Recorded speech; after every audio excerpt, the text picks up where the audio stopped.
Chit chat లో CM Chandrababu కీలక వ్యాఖ్యలు చేశారు. బాబాయ్ హత్యే జగన్ కి చిన్న విషయమైనప్పుడు ఇక వాళ్ళకి పరకామని పెద్ద విషయం ఎలా అవుతుందన్నారు. ఏమాత్రం నైతికత లేని వాళ్లే ఇలాంటి వ్యాఖ్యలు చేస్తారని మండిపడ్డారు చంద్రబాబు. 70,000 చోరీకి 14 కోట్లు రాసిచ్చేందుకు సిద్ధపడ్డారంటే ఇంకెంత సంపాదించి ఉంటారని చంద్రబాబు ప్రశ్నించారు. టీటీడీలో దోపిడీ ఏ స్థాయిలో చేశారో దీని బట్టే అర్థమవుతోందని చెప్పారు.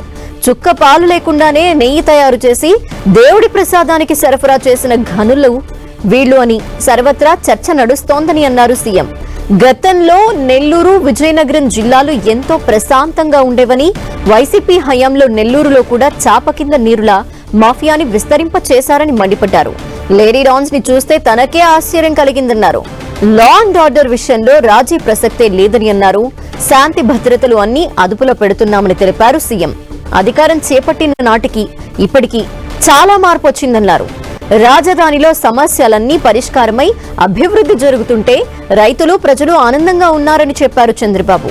దీన్ని రాజకీయంగా కొందరు తట్టుకోలేక బాధపడుతున్నారని విమర్శించారు. టీడీపీ ప్రభుత్వంలో జరిగిన హైదరాబాద్ అభివృద్ధి నేటి అక్కడి పాలకులు గుర్తిస్తున్నారని చెప్పారు. ఆనాడు వేసిన అభివృద్ధి బీజం ఫలితంగానే కోకాపేటలో ఎకరం భూమి రికార్డు స్థాయిలో ధర పలుకుతోందన్నారు సీఎం చంద్రబాబు.